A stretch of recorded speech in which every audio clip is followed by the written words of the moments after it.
دوستو، عقل کے شہنشاہ، فلسفے کے نیوٹن اور تجریدی سوچ کے فقیہ اعظم ایمانوئل کانٹ کی عظیم الشان کتاب تنقید عقل محض پر آج بات کرنے کی کوشش کرتے ہیں، اور آخر میں حسب توفیق اس پر تنقیدی جائزہ بھی پیش کریں گے، اگرچہ یہ کانٹ کے پیروکاروں کو کتنا ہی برا محسوس ہو۔ ایمانوئل کانٹ کی مشہور کتاب دا کرائٹک آف پیور ریزن 1781 میں شائع ہوتی ہے اور فلسفے کی تاریخ میں ایک انقلاب کی حیثیت رکھتی ہے۔ اس کتاب میں کانٹ نے عقل، ادراک اور انسانی علم کے دائرہ کار پر گہرائی سے بحث کی۔ اس کا بنیادی مقصد یہ معلوم کرنا تھا کہ انسانی عقل کی حدود کیا ہے اور یہ حقیقت کو کس حد تک جان سکتے ہیں۔ دوستو، کتاب کے بنیادی موضوعات میں کیا ہے، اگر ہم اس کا ذکر کریں، تجربیت یعنی ایمپیریسزم اور عقلیت ریشنلزم کے درمیان ایک پل یا مفاہمت کا کام کیا گیا۔ دوستو، کانٹ کی تجربیت لاک، ڈیوڈ ہیوم اور عقلیت رینے ڈیکارٹ لیبنس کے درمیان ایک درمیانی راستہ نکالنے کی کوشش کی۔ تجربیت یہ کہتی ہے کہ تمام علم تجربے سے آتا ہے، جبکہ عقلیت مانتی ہے کہ عقل از خود سچائیوں تک پہنچ سکتی ہے۔ کانٹ کے نزدیک علم نہ تو محض تجربے کا نتیجہ ہے، نہ ہی مکمل طور پر عقل پر مبنی، ان دونوں کا امتزاج ہے۔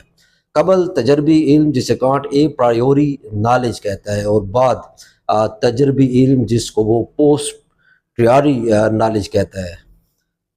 دوستو، کانٹ نے علم کو دو حصوں میں تقسیم کیا۔ قبل تجربی اے پرائیوری نالج سے مراد ایسا علم جو تجربے سے پہلے حاصل ہوتا ہے، جیسے ریاضی کے اصول 2+2=4 یا منطق کے قوانین۔ بعد تجربی علم جسے پوسٹ پریوری نالج وہ کہتا ہے، وہ علم جو تجربے کے ذریعے حاصل ہوتا ہے، جیسے سورج مشرق سے طلوع ہوتا ہے۔ سب سے دلچسپ بات ٹرانسینڈنٹل آئیڈیالزم ہے۔ یہ کیا ہے؟ دوستو، کانٹ نے ٹرانسینڈنٹل آئیڈیالزم کا نظریہ پیش کیا، جس کے مطابق ہمارا ذہن حقیقت کو اپنی مخصوص فطری ساخت کے ذریعے سمجھتا ہے، یعنی جو کچھ ہم جانتے ہیں وہ حقیقت مطلق نومینا نہیں، بلکہ ہماری عقل اور حواس کے ذریعے تشکیل دی گئی حقیقت یعنی فینامینا ہے۔ دوستو، کانٹ کے مطابق علم دو مراحل میں پیدا ہوتا ہے۔ حسیات، سینسیبلٹی، ہمیں بیرونی دنیا کے تاثرات، امپریشنز ملتے ہیں۔ فہم، جس کو انڈرسٹینڈنگ کہتا ہے، ہمارے دماغ ان تاثرات کو ایک منطقی ساخت میں ڈھالتا ہے۔ فینومینا، دوستو، فینومینا وہ دنیا جو ہمیں نظر آتی ہے، جسے ہم سمجھ سکتے ہیں، جان سکتے ہیں، اور نومینا وہ حقیقت جو ہماری عقل کی پہنچ سے باہر ہے۔ ہم صرف ظواہر یعنی فینومینا کو سمجھ سکتے ہیں، مگر حقیقت مطلق یعنی نومینا ہماری عقل کی حدود سے باہر ہے۔ دوستو، اب چلتے ہیں کانٹ کے کچھ کیٹیگوریز کی طرف، جسے وہ کیٹیگوریز آف انڈرسٹینڈنگ کہتے ہیں۔ کانٹ نے کہا کہ ہمارا ذہن معلومات کو ترتیب دینے کے لیے 12 کیٹیگوریز استعمال کرتا ہے، جیسے کیجویلٹیز، وجہ اور اثر، مقدار، کوانٹٹی، وجود یعنی ایگزسٹنس۔ اس طرح دوستو، استدلالی مغالطے، antinomies of pure reason, Kant نے 4 ایسے سوالات اٹھائے جہاں انسانی عقل خود تضادات میں الجھ جاتی ہے۔ کیا کائنات کو کوئی ابتدا ہے یا یہ ہمیشہ سے موجود ہے؟ کیا ہر چیز کے چھوٹے چھوٹے حصے ہیں یا چیز لامحدود طور پر تقسیم ہوتی ہے؟ اور کیا انسان آزاد ہے یا قدرتی قوانین کے تحت مجبور محض ہے؟ کیا خدا جیسے کسی اعلیٰ ترین ہستی کا وجود فرض کیا جا سکتا ہے؟ دوستو، کانٹ کا خیال تھا کہ ان سوالات کے قطعی جوابات نہیں دیے جا سکتے، کیونکہ عقل کی اپنی حدود ہیں۔ عقل محض کی حدود سے کیا مراد لیتا ہے کانٹ؟ کانٹ کے مطابق مذہب، خدا، روح، کائنات کی اصل نوعیت جیسے مسائل کا حل عقل محض کے ذریعے نہیں نکالا جا سکتا۔ یہ سوالات مابعد الطبیعیات، میٹا فزکس کا حصہ ہے۔ ان کا جواب صرف عملی عقل یعنی پریکٹیکل ریزن کے ذریعے ہی ممکن ہے، جو کہ اخلاقیات اور عقیدے سے جڑی ہوتی ہیں۔ دوستو، اس کا دا کرائٹک آف پیور ریزن نے فلسفے میں انقلاب برپا کر دیا۔ اس نے نہ صرف قدیم عقلیت و تجربیت کے مسائل کا حل پیش کیا بلکہ جدید فلسفے کے لیے نئی راہیں کھول دی۔ اس کے نظریات سے ہیگل، مارکس، شوپنہاور، نیتشے اور جدید فلسفیانہ تحریکیں متاثر ہوئیں۔ لیکن تھوڑا توقف کیجئے، کیونکہ ہم تنقید عقل محض پر ہلکی پھلکی تنقید کرنے کی جسارت کرنے جا رہے ہیں۔ دوستو، فرض کریں آپ ایک تاریک کمرے میں کھڑے ہیں اور آپ کے سامنے ایک بند دروازہ ہے۔ دروازے کے پیچھے کیا ہے آپ کو معلوم نہیں ہے، آپ صرف دروازے کے باہر لگی تختی کا نام پڑھ سکتے ہیں، مگر اندر کی حقیقت وہ ہمیشہ آپ کے لیے آپ کی پہنچ سے دور ہے۔ یہ ہے ایمانوئل کانٹ کا فلسفہ نومینا اور فینومینا، یعنی آپ حقیقت کو جان نہیں سکتے، بس اس کا عکس محسوس کر سکتے ہیں۔ لیکن ذرا ٹھہریے، اگر ہم کبھی حقیقت کو جان ہی نہیں سکتے تو کانٹ کو یہ کیسے معلوم ہو گیا کہ حقیقت ناقابل فہم ہے؟ اور چلیں اس فلسفے کو مزید سمجھنے کے لیے کچھ مثالوں سے سمجھنے کی کوشش کرتے ہیں۔ نومینا اور فینومینا یہی بتاتا ہے کہ اصل حقیقت تک کبھی نہیں ہم پہنچ سکتے۔ کتاب میں کانٹ کا موقف ہے we can never know the things in itself نومینا only its appearance یعنی فینومینا۔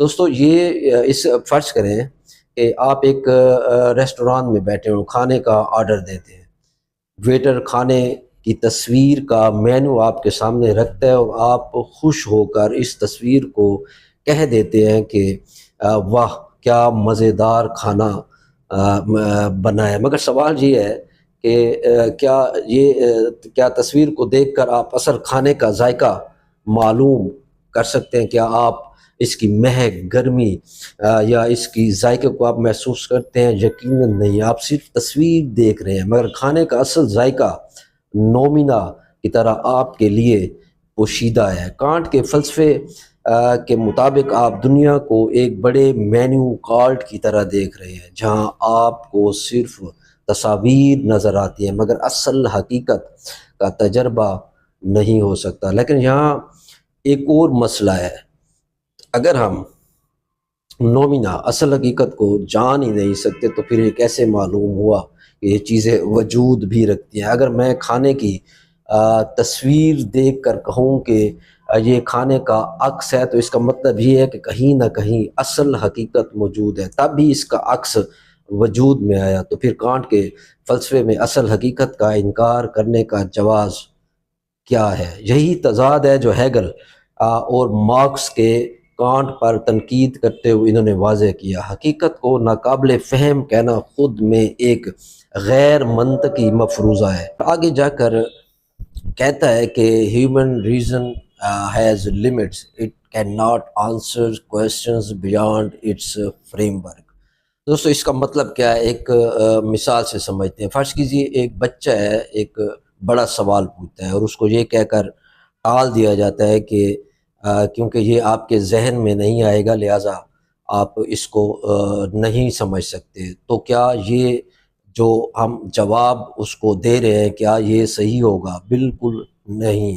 لیکن یہاں کچھ کانٹ کے فلسفے میں یہی ہو رہا ہے، وہ کہتا ہے کہ ہم کچھ سوالوں کے جواب نہیں دے سکتے کیونکہ عقل کی ایک حد ہے، لیکن سوال یہاں پر یہ بھی پیدا ہوتا ہے کہ یہ حد طے کرنے والا کون ہے؟ کیا واقعی انسان کی عقل محدود ہے یا ہم اپنی عقل کی محدود سمجھنے کا ہم نے اس کو حتمی فیصلہ کر لیا ہے؟ یہ وہی نقطہ ہے جہاں ہیگل اور مارکس فلسفے کو نئی راہ دیتے ہیں، اور حقیقت ہمیشہ وہ کہتے ہیں کہ ترقی پذیر ہے اور اس عمل کے دائرے کو وسعت دی جا سکتی ہے۔ دوستو، کانٹ کتاب میں یہ کہتا ہے کہ the time and space are forms of information not objective realities۔ یہ بہت بڑی سٹیٹمنٹ ہے۔ چلیں اس کو بھی ایک مثال سے سمجھنے کی کوشش کرتے ہیں۔ آپ کے ہاتھ میں ایک موبائل فون ہے، آپ اس میں گھڑی دیکھتے ہیں جو آپ کو وقت بتا رہی ہے۔ اب کانٹ کا فلسفہ کہتا ہے کہ وقت اور جگہ ہمارے دماغ کے محض تصورات ہیں، اصل میں ان کا حقیقی وجود نہیں ہے۔ لیکن اگر وقت اور جگہ حقیقی نہیں ہیں تو پھر ہم گھڑی کیسے بنا لیتے ہیں، ٹائم زونز کا حساب کیسے رکھتے ہیں؟ اور دوستو یہ کہ سائنس میں وقت اور فارمولے کس طرح ایکوریٹلی کام کرتے ہیں، یہاں کانٹ کی غلطی واضح ہوتی ہے۔ اگر وقت اور جگہ محض ذہنی فریم ورک ہوتے تو پھر طبیعیات یعنی فزکس میں ان کے قوانین کام نہ کرتے۔ آئنسٹائن کی تھیوری آف ریلیٹیوٹی نے یہ بھی ثابت کیا کہ وقت اور جگہ کائنات کے بنیادی اجزاء ہیں جو حرکت کے ساتھ بدلتے ہیں۔ یہاں کانٹ کا فلسفہ سائنس کے اصولوں سے متصادم ہو جاتا ہے۔ پھر کانٹ کا انقلابی فلسفہ یہ ہمیں سمجھانے کی کوشش کرتا ہے truth is static and knowledge is limited to reason. اس کا مطلب کیا ہے کہ ایک بڑے تضاد کی طرف ہمیں لے جاتا ہے۔ کانٹ کا فلسفہ سمجھتا ہے کہ سچائی ایک جامد یعنی اسٹیٹک ہے اور ہم اسے صرف عقل کی حدود میں سمجھ سکتے ہیں، لیکن مارکس نے یہ کہا کہ سچائی جامد نہیں ہے بلکہ تاریخی جدلیہ یعنی ڈائلیکٹک کے ذریعے مسلسل تبدیل ہوتی ہے۔ ایک اس کو مثال سے سمجھ لیجئے کہ فرض کریں آپ 19ویں صدی میں کسی کسان سے یہ پوچھتے ہیں کہ کیا عورت کو ووٹ کا حق مل سکتا ہے، تو وہ کہتا ہے کہ وہ کہے گا کہ ناممکن، مگر آج عورت کو ووٹ کا حق حاصل ہے اور یہ حقیقت بدل چکی ہے۔ یہی نقطہ ہے جہاں کانٹ کا فلسفہ جامد حقیقت پر رک جاتا ہے۔ جب مارکس اور ہیگل کا فلسفہ کہتا ہے کہ جدلیاتی عمل سے گزرتی ہے سچائی اور تاریخی تضادات سے حقیقتیں تبدیل ہوتی رہتی ہیں،